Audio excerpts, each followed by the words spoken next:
So I've had a lot of people that think they don't want that, and then they get here and realize, oh, well, it's a pain that I'm gonna have to. Hi, welcome to another episode of Cocktails with the Collective. Cheers, everybody. Cheers.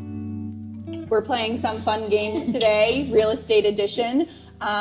Today, we're gonna do what buyers think they want versus what they actually end up buying. And I think we all have some great stories. So recently, I had some clients who came to the area to look at property, and what was really important to them were access to the ski slopes at the top of the mountain and great lake views, sort of like a panoramic lake view. And then they got here and they spent a weekend at a rental house and realized that lakefront was actually what was most important to them with dock access. So it's really important, I think, for people to come and see the area and even stay or spend some time here and find out what is actually most important. Yeah, that's a great point. I've had a lot of people that lake access is sort of one of those things that they waver on. They say, well, I don't have a boat, so I don't really care about the dock slip. But then once we get into the search and then they see some of these lake access communities, and especially in the summertime when you're showing property and they're seeing other families and people like getting on and off their boat at the dock, they're like, oh, maybe I need to adjust my budget and get a boat and have a dock. So I've had a lot of people that think they don't want that, and then they get here and realize, oh, well, it's a pain that I'm gonna have to trailer a boat if I get one and put it in at the state park and pull it out every time. And then you get into all of those caveats with a lot of these developments don't let you park your boat in your driveway, and the marinas are not going to accept you. They're already too busy. So yeah. So I think for me, for this one, it's a lot of people deciding that dock slips are really important, even though they didn't think they wanted that. So, yeah.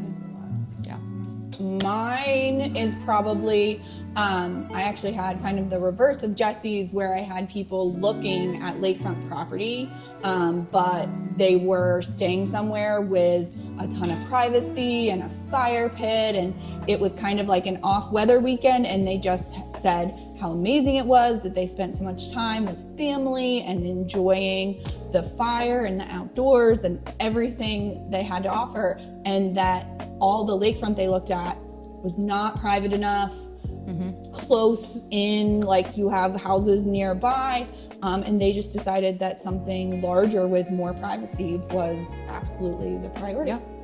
I have, actually, piggybacking off of that, yes, I sold a place, and within 48 hours, the husband walked around the side and the neighbor was very close and was trying to chit chat right off the bat, and he said, go ahead and list it, and turned around and bought something more private. He still stayed on the lake, but it was something more private with trees and everything like that on either side, where this is a wide open lakefront and all the front yards basically blended together. So same type of thing. Yeah. Another thing that we see in our area a lot with this topic is, you know, there's something to be said for starting small and being a little bit conservative in what you buy if you're not 100% positive on what you want here. So if you're somebody that's been coming to Deep Creek for over a decade, you probably have a much better idea of the type of place that you want. Or maybe your family has had a house and now you're looking for your own place. But if you're a person that's been here once, then maybe it does make more sense to kind of start small and then sell and buy something else. So I know a lot of us have had clients that have upgraded 2-3 times. I'm in the middle of one of those right now, so I was just thinking about that. I actually had people, I've told this story before, but I've had people that started, this is also a reason you want to pay attention to all your clients. I had people that bought a trailer off of Mayhew Road, and they were having trouble getting anybody to like pay attention to them as far as an agent, like taking them seriously and wanting to sell them this trailer.